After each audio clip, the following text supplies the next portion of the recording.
because I think the subjects is one of those ones that students themselves are most concerned about, and it's one of the questions that they mainly ask us about, and I suspect when we talk to them next week, they will say, why do you offer some subjects and not others? I want to do this particular subject, you don't offer it, therefore I need to look elsewhere. We don't choose the subjects that we offer for any, there is no ambiguity about why we do it. We do it because we think they offer the best route to further education. Okay, and the reason that we do that is because we look very much at what the Russell Group of universities require. Now, the Russell Group of universities are, or would consider themselves to be the top 24 universities in the country. And the reason that they think that is because they get the majority of the research money from the government. Doesn't mean they're the best teaching universities, it means they're the best research universities. Okay, and that's very different things.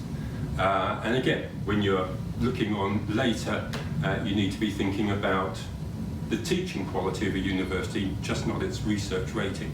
But those 24 universities are the ones you would expect them to be.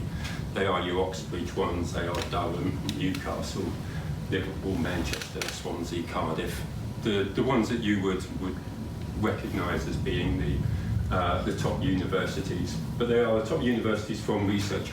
And they state what kind of subjects they like their students to have to get onto their courses.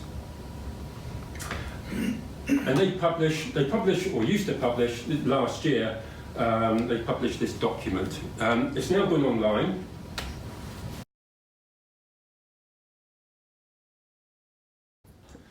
So what we've done as a school is what the Russell Group of universities actually suggest. And they're trying to move away from using the term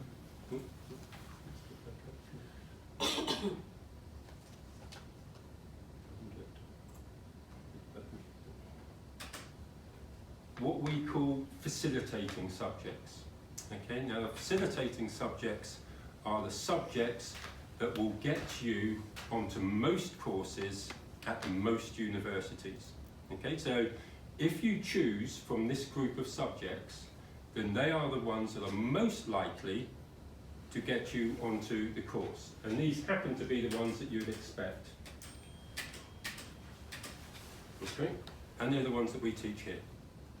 Okay, because they're the ones that we consider are the most important choices for A-level. Now they are facilitating subjects, but some of you want to specialise. Okay, maybe some of you want to be doing drama. You would have noticed that unless you choose drama, drama will not come up as a subject for law, for example, or psychology. Okay, because it's not considered, to be slightly snobby about it, it's not considered rigorous enough. Okay, but if you want to do drama, and that's what you want to do at university, and obviously doing a drama A-level is useful for you. Okay, so not saying that you shouldn't do. You could do history, English and drama, and that would be absolutely perfect. Okay, so what we would recommend is that you do 1 or 2 facilitating plus something else, and that's what we recommend gives you the best chance to keep your options as wide open as possible when you start your A-levels. Okay, you're trying to keep your... So not only do we do these facilitating ones, we then look at the ones that actually are probably the most common ones that students have also gone to done as a kind of specialism.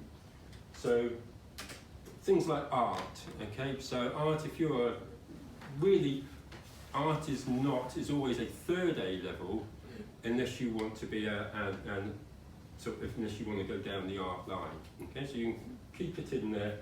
But obviously it's essential if you want to do an art one. Computer studies, drama, music, sports studies. Okay, so those are kind of specialised. And if you tie one of those with a couple of those facilitating ones, then basically you're keeping your options open as wide as possible. It's the first time we've offered it this year, actually, and a few of them, a few students have taken it up, and it's a qualification that's worth half an A level. It's worth a little bit more than an AS. An AS is worth about 40% of an A level, whereas the EPQ is worth a full half an A level, and it is something that's completely driven by the student themselves. They choose a topic, they research the topic, they write the topic up, and it is completely driven by the students. And universities are really loving this because it shows that the student is self-motivated and is able to determine their own time and come up with a finished object at the end of it. To such an extent that if you do an EPQ, a number of universities will lower their entry grades for you. So it is something that is really worth doing. A lot of universities find that students, even at A level, are spoon-fed, and when they get to university, they don't have the skills required to be let out on their own, as it were. They don't have the study skills, they don't have the motivational skills, they don't have the independent learning skills. So the EPQ is something that I'm really quite pushing. I think 3 A levels and an EPQ, again, you could step through just about pretty much any door of any university. It's a good qualification.